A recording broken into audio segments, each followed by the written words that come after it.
We are live. 7 steps to magnetize your soulmate. We're talking here. I'm here with the beautiful EJ Love. We ran the most incredible workshop on the weekend, and I really wanted to share with you what we did, the 7 steps that we took these amazing women through, and basically the whole process of what it is that when someone comes to one of our workshops, what's that progression look like? What do we start with, and how do we relate that to men? How do we make it work on the inside and out for them? It was a really beautiful weekend. Yeah, it was so beautiful. Yeah, the transformations were amazing. The ladies were so brave and vulnerable and beautiful. It was really, really powerful.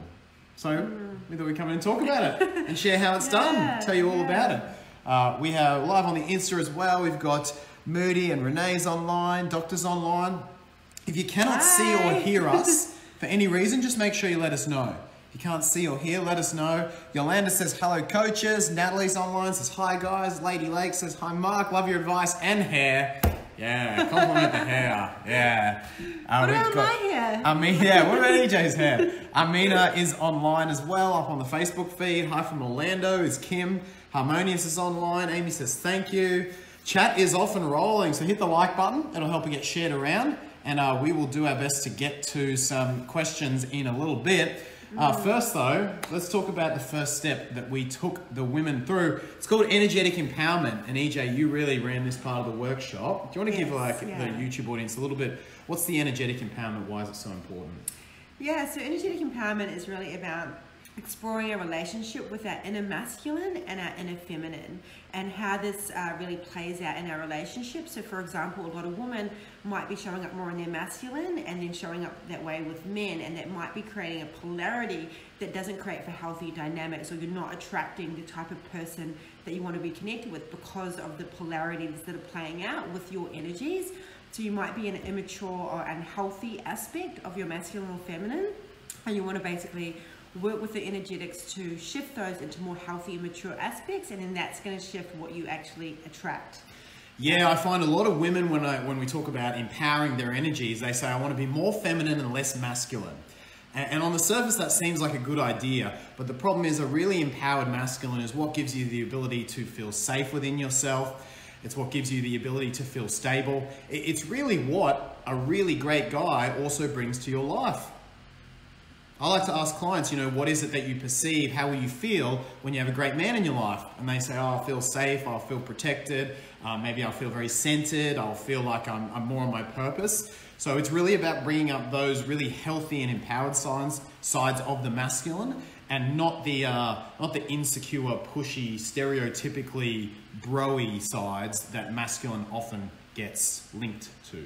Yeah, exactly. One of the things I'm really big on is helping a woman to create an inner safety, having a really beautiful relationship with her inner masculine, and we'll talk about that further, to hold her feminine, to really help her feminine to flourish and to radiate and to grow and to feel safe to be sensual. And yeah, so this was step one. Step one, energetic empowerment. What was the exercise that you did that morning? Oh, so what did I do? Well, I showed the woman this, what's called a polarity circle, which shows how the different energies play out in relationships, and the importance of evolving them into the different more healthy, mature aspects. And then Mark actually took the woman through an exercise to really see, well, where are you right now? Where are you sitting within this circle? What qualities and energies do you need to actually work on the most that is going to help you raise into those more healthy aspects, and then become more magnetized to someone that's also in their healthy aspects?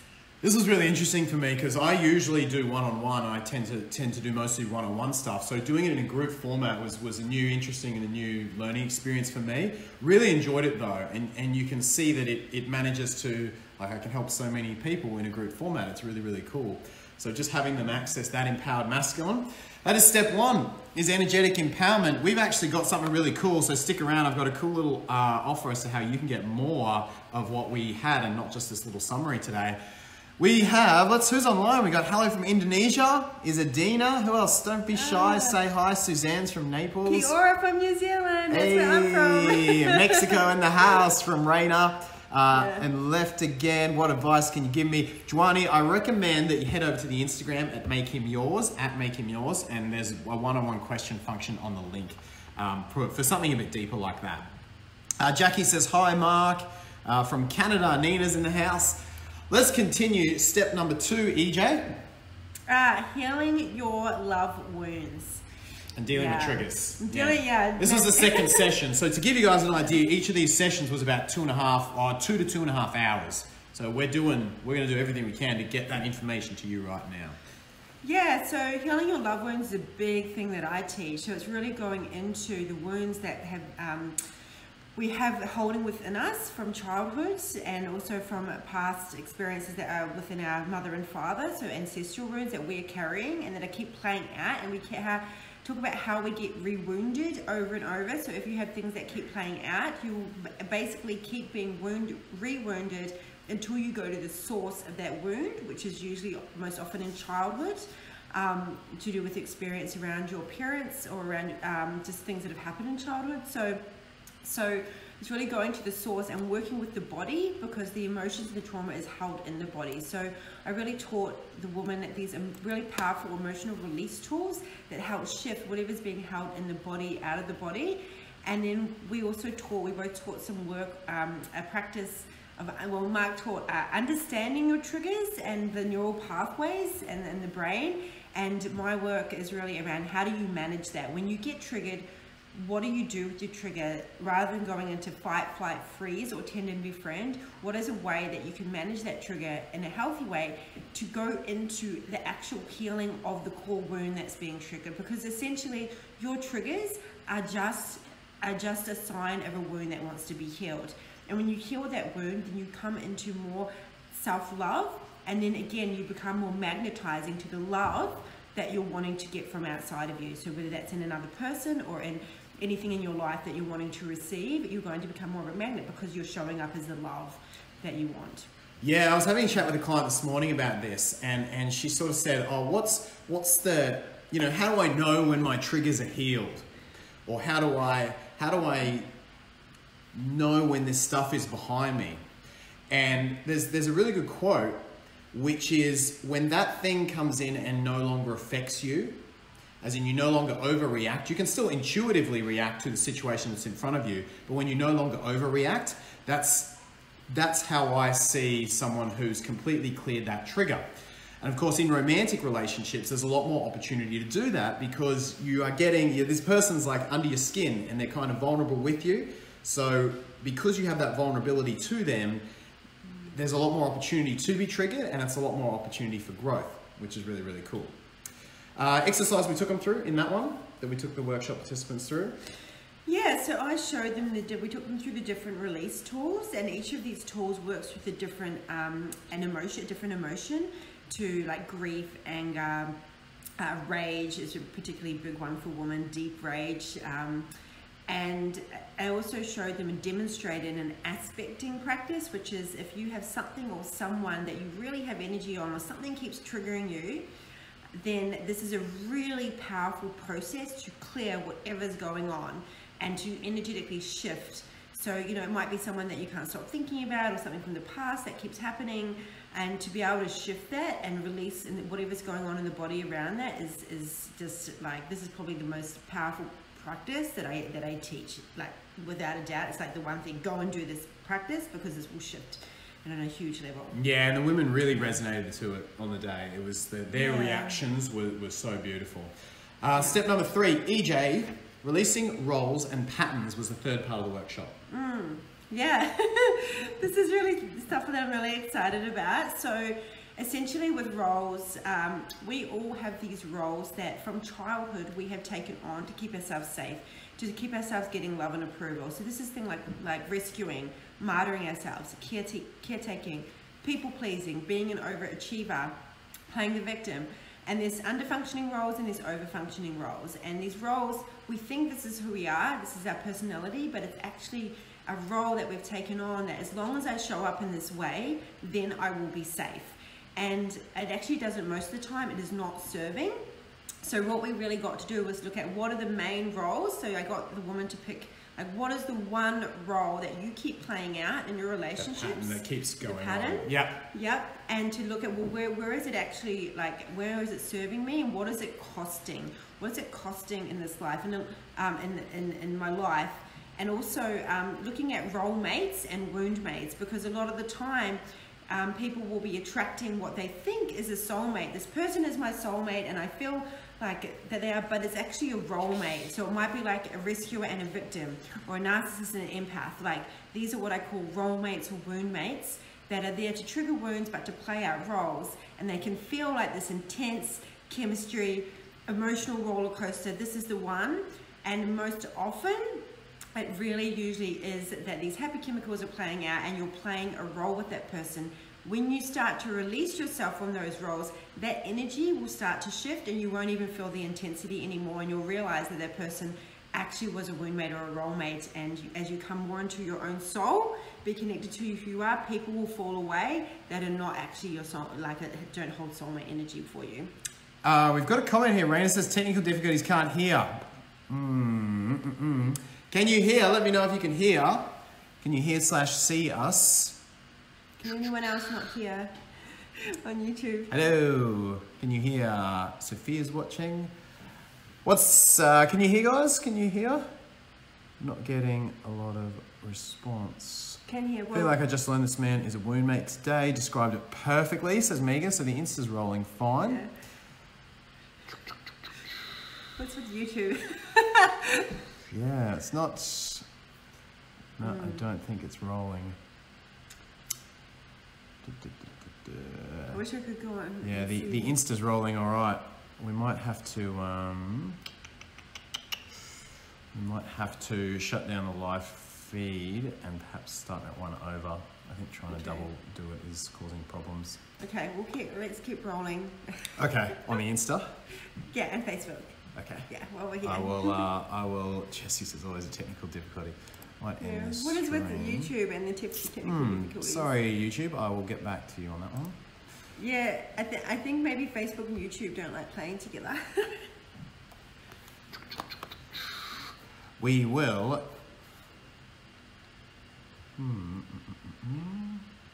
Bear with us, guys.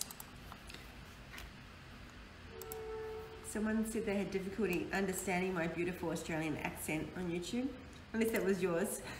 I was like, I don't have an Australian accent. I'm New Zealander.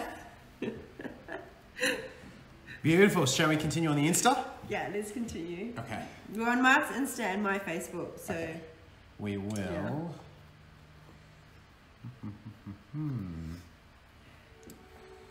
Let's... Number 4. Okay. Do you want to talk about number 4, and I'll just make sure this is all clean behind us? Cool, so... Number 4 is all about boundaries. Yeah, so boundaries, I just can't even speak to how important boundaries are. And it's interesting because boundaries really ties in with what roles really well. Often when we're playing a role like a people pleaser or a martyr, we'll actually go outside of our boundaries to get needs met, or not get our needs met, and try to get other people's needs met to make ourselves feel safe. So what Mark looked at, actually Mark did some beautiful exercises. Yeah, we did some good stuff around boundaries. So we looked at the 4 types of boundary lapses, which is can't say yes, can't hear yes, can't say no, and can't hear no. So the classic boundary lapse is can't say no, which is EJ says something to me and I can't say no. Like, I don't want to say no because I'm worried I will piss her off or not have rapport for some reason. And so we actually demoed each of these with each audience member and basically like had them feel what it's like to have a boundary lapse, to kind of experience that. And it's not good. Yeah, it was really amazing. Like, some of the women that were there had done some work with me on boundaries before, and I felt like it was just a next level of that. Like, it's good to do lots of different boundaries practices. Like, you can just do boundaries over and over and over and over again and get something new and something new and something new, which I love about doing actual practices. It's great to write them down, but to like really have some practices that you can do, I think is awesome. And we are going to give you guys a special offer to do this online with us because we did record it. So if you're watching and you're like, oh my God, I wish I was there at the workshop, well, don't worry, because we are going to give a special offer to the people that weren't there to get the recordings, but also be part of the group that were there at the live event to keep journeying with us and be supported by both of us for 3 months. Yes, it's tiny. What do we got? You can head to tinyurl.com/MHY Soulmate. tinyurl.com/MHY Soulmate if you want more information on that. So boundaries, essential. Very, very important. Number 5, EJ, you did an amazing section, probably the most beautiful section of the whole workshop on day 2 on masculine embodiment. What was that? So this was the first morning of the second day. And I was kind of like, right, we're not holding back today. We're going to like take them into some depth here. And so I took them through a divine father healing practice, a partnered practice, and really to connect with the father, that the ways that their father hadn't shown up for them, and to be able to show up with themselves and with another, and to create what I call an archetypal energy within them to parent themselves, to be their own father, but also to heal, to do an ancestral healing between their father and their father's father, and so on the ways that they couldn't show up and the way they wanted to be loved. And essentially that's such a powerful healing, and there were lots of tears, there were lots of insights, awakenings. Yeah. It was just so deep and so beautiful. But both people got to experience what it was like to be the child that didn't receive the love that they wanted from their father, or the presence, but also to be the divine father that they didn't get to have, so that they could now be that. And so to experience those feelings in their body is just so powerful. And this is something that I continue in myself to cultivate, and then also I encourage, I get my clients to keep cultivating this energy with themselves. Essentially, this was really powerful for healing abandonment, to show up and to have this archetype within you of the divine father to be there for you and support you if you do have fear of abandonment and this kind of thing. Yeah, that was really, really huge. And then we took a break after that, because that was pretty like vulnerable work. Like it really, really put everyone in like a really deep connected space. And then we came back, and step number 6 was all about understanding men. So if you're going to date men, if you're going to attract your soulmate, you need to know what are the type of people that I'm trying to date? Like, what understandings about men do I need to have, or do I need to know, so that I can relate to them? Because it's pretty obvious I can't date women if I don't understand anything about them. And the same applies to you. So we did a big section on understanding men and their fears, understanding like really what's going on with men. You know, why are men doing this behavior, erratic behavior? What's the explanation behind that? So that's something that is really, really fun to talk about, and especially as a guy, to explain some of that. And there was a lot of aha moments. Like, for example, men hate being the villain, right? And so a huge thing for men is, because men are often socialized with this idea that you must take responsibility for her feelings, you must always be the prince in her life, everything you do and say must make her happy. It puts this kind of handbrake in the way of him doing anything that could result in a negative reaction, which of course you have to do in a relationship a lot of the time. In fact, that's how you almost like level up your relationship, is through difficult conversations, right? So there's this stick where one of the big reasons men ghost is simply that they've been socialized, or they have this fear of being the villain because they've been told they should never do that. And unfortunately, it creates this erratic, weird behavior where they pull back. Yeah, I loved that section. I was like, yeah, let's get to the good stuff. That was fun. And just seeing the woman be like, oh my God, I know why this man does that thing. Because I've seen so many women come to me, and I know you have, Mark, distressed with like, why is he doing this thing? I don't understand his behavior. Like, it's so confusing, and getting really triggered and confused by it. And to have this understanding of like, an understanding that men have these deep fears that we just have no idea about. Yep. Like, oh wow. Like, and one of the things, and I think you might have spoken more to this in the second section, was like the fear that men have of approaching women, like, and how big it is and how important it is for a woman to be open and receptive, to make it like even safe for a man to approach. Yeah. Which I guess brings us to step 7, kind of segues us in, which is all about communicating with men. Understanding how to communicate with men, knowing how to connect with a guy, and knowing, well, all right, how do I talk to this guy? Like, how do I actually do that? And how can I make myself approachable? How can I work with him so that we can build together, and he can maybe come say hi to me, but he can sense I'm really open to being approached. Yeah, basically all the good things that you want. How do you do it? Yeah. Like, how do you actually have that connection? Yeah. How do you build it? Lost for words. Yeah. We went through some really, really cool exercises around that. So we did like a walking past exercise where the ladies had to get into their scared, not maybe scared, but kind of like, he's so attractive that I'm just going to ice queen. Like, he's too attractive. No, ice queen. And then we had half the ladies be the men. So the men had to go into the middle of the room, and the ice queen ladies, who are a bit scared or a bit feeling like, no, I don't know about this, had to walk past them. Yeah. Had to really like do the past the men. Yeah. And then they really opened up their energy, and they really had okay, I'm going to open up my energy now. I'm going to just be really vulnerable and say that I want him to approach and give that warmth off. And that was much better and very different for a lot of them. Were like, oh my God, I've been an ice queen my whole life.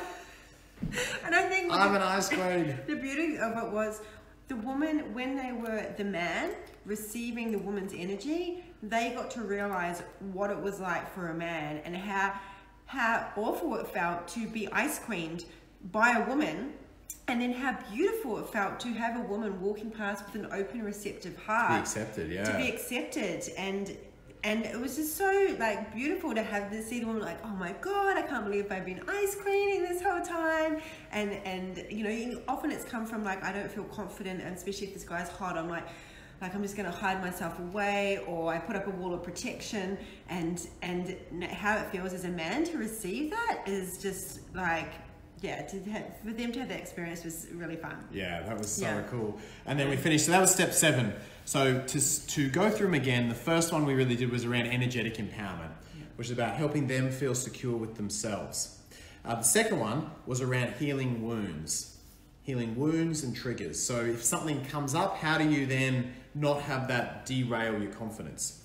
Number 3 was around roles and releasing roles and patterns that you've played out in your life. Number 4 was around boundaries. So how do you enact healthy boundaries? How do you really have a good relationship with good, healthy boundaries? Number 5, what did we do on the first day? Masculine embodiment on the second day, sorry. So we went into masculine embodiment.